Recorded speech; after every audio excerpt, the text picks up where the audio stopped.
Se le ha atribuido a muchos autores esa frase de viejos libros que leer, viejos amigos en los que confiar y viejos vinos en los que beber. Hoy de lo que vamos a hablar es de eso, del envejecimiento, aunque no me gusta mucho la palabra, más bien vamos a hablar de la crianza en barrica. Cuando metemos un vino en barrica, en una bodega, lo que estamos buscando de esas barricas son tres cosas principalmente. Por un lado, aromas, ligninas que contiene la madera que se van a transferir al vino. Por el otro lado también estamos buscando tanino, esa sensación de sequedad y que nos va a dar estructura, va a hacer que el vino dure más. Y por otro lado también, por último, microoxigenación.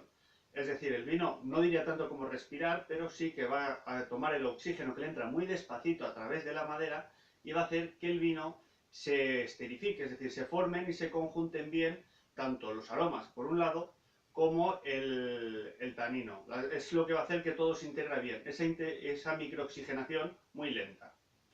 Y esos tres factores principales que nos van a dar la barrica al vino, ese aroma, tanino y microoxigenación, se va a ir perdiendo poco a poco. Es por lo que cambiamos las barricas en las bodegas. Hay gente que se piensa eso de que dice, bueno, la barrica cuanto más vieja, que lo he oído muchas veces, mejor. Eso no se sostiene de ninguna de las maneras. Eso es como razonar que nos hacemos en casa un té, cogemos la bolsita, después de tomárnoslo la guardamos y decimos, mañana el té va a estar mucho más rico porque la bolsa es más vieja. No tiene sentido. Se nos va a ir poco a poco lavando ese tanino, el vino cada vez va a ceder, la barrica va a ceder menos estructura al vino, le va a ceder menos aromas y la microoxigenación va a ser menor, porque por muy bien que lavemos esa barrica, que la lavamos muy bien, ese poro se va a ir cerrando. La barrica, de hecho, en un mundo ideal, cuanto más nueva, mejor. El tonelero nos da 5 años de vida para ellas, pero actualmente el tiempo se ha ido acortando. La mayoría de las bodegas, la vida útil que le damos a una barrica suele ser 3, no más de 4 años. Lo que se suele hacer es que tus mejores vinos, por decirlo así, estrenan barrica, el siguiente menos, el siguiente menos, y de esa manera hacemos una rotación constante. En cómputo global una barrica no suele estar más de 3, 4 años metida en la bodega.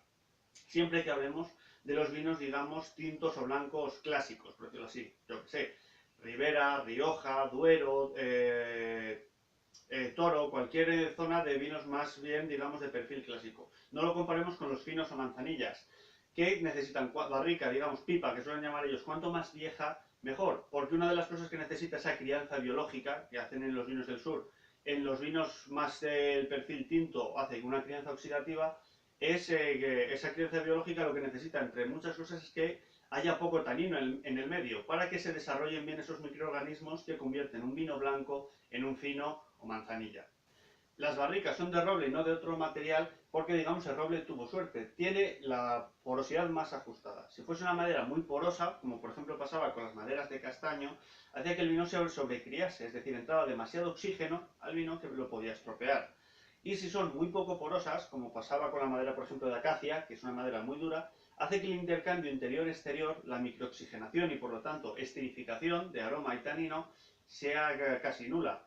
Entonces, digamos que el roble tuvo suerte. No es ni demasiado poroso ni muy poco. Antes se usaba lo que había cerca. Es decir, en las zonas donde había muchas plantaciones de castaños, pues utilizaba madera de castaño.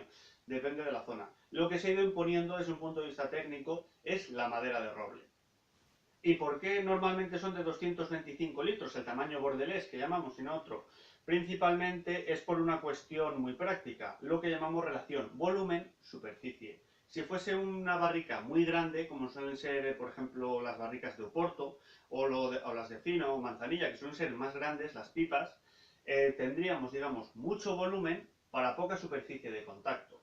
El vino, digamos, se criaría peor. Y si, por el contrario, fuesen muy pequeñitas, como suele pasar con los destilados, se tiende a barrica más pequeña, tendríamos mucha superficie de madera, mucha superficie de crianza, para poco volumen. En los destilados a veces las utilizan para hacer, digamos, ese fenómeno de la crianza más rápido. Por eso suelen ser la mayoría de 225 litros. Hay bodegas actualmente, pero pocas, que optan por una barrica un poquito más grande, de 300 litros, bajo la tendencia de que actualmente, estos son todos ciclos, se buscan vinos con un poquito más de carga frutal y menos carga de barrica. Y una manera de hacerlo es con una barrica un poquito más grande. Pero el motivo de la barrica clásica, bordelesa de 225 litros, es ese, una buena relación entre superficie de elaboración y volumen contenido dentro. En el mundo hay dos grandes grupos de roble. Por un lado tenemos el roble americano, lógicamente el que crece en América, Y luego está el roble europeo en general, que es donde podríamos meter el roble francés, ruso, húngaro, rumano, diferentes países y climatologías diferentes dentro de lo que es Europa. Luego también tenemos el roble mongólico, el que crece en China, que no suele funcionar muy bien para vino, se utiliza más para mobiliario. Para el vino solemos trabajar en robles americanos, europeos. La gran diferencia, pues son los tres factores que hablábamos. Tanino, lo repito mucho, pero en el fondo es lo que nos interesa en una barrica. Tanino, aroma, microoxigenación. Roble americano, por un lado, es un poquito más económico, simplemente por un tema de que la madera se aprovecha mejor. Crecen como un mondadientes, crecen muy rectos, lo que hace que salga más madera. Y eso hace que al extraerse más madera del mismo árbol, el cubicaje es mejor y es más económico. Pero lo que realmente nos interesa no es un factor económico, es un factor de qué nos aporta el vino. Desde el punto de vista aromático nos aporta aromas más dulces. Todo lo que nos recuerde normalmente a un kiosco o a una bollería nos lo va a dar roble americano. Vainilla, canela, pan tostado, los olores más dulzones, el regaliz, ese aroma característico, por ejemplo, que tiene el bourbon americano, realmente se lo da el roble de Kentucky, porque el whisky de maíz es totalmente neutro. Todo ello es madera lo que nos lo da. El roble americano, desde un punto de vista del tanino, es ligeramente más tánico, nos aporta más estructura en boca, normalmente hace que los vinos sean más golosos también en boca.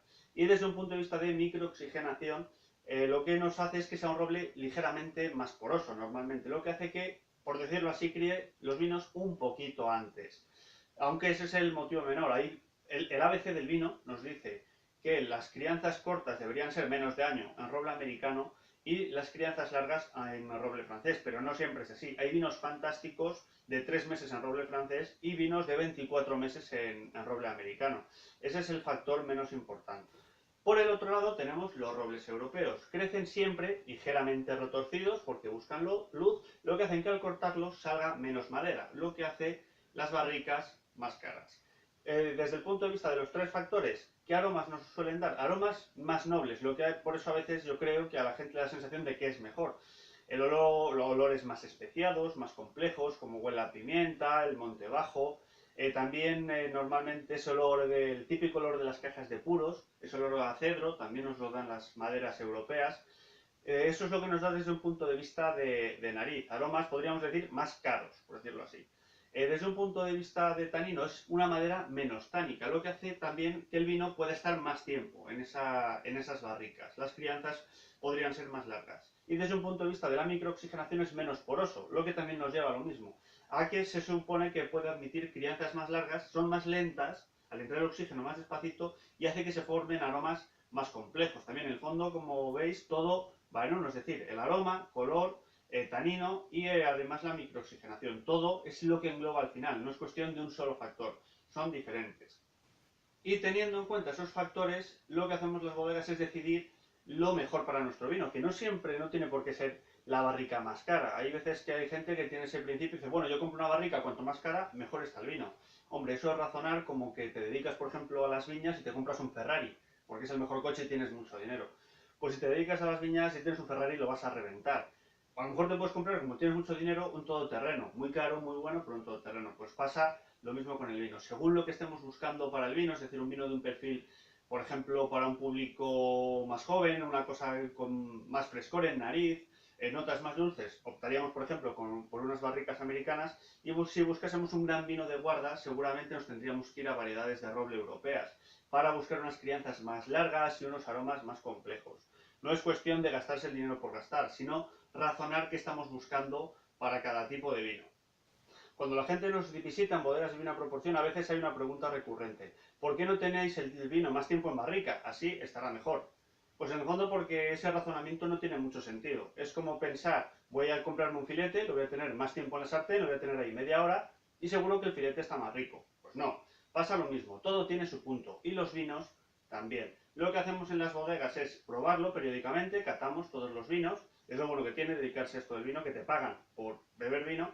Los probamos viendo siempre que haya, digamos, más campo que barrica. Buscamos siempre que haya más carga frutal que barrica, sin renunciar a la complejidad y la estructura que nos va a dar una barrica, pero digamos tampoco que sea como chupar un tablón. Porque la tendencia actual de los vinos, como quien dice en España, es esa, es buscar vinos con mayor carga frutal que carga de madera.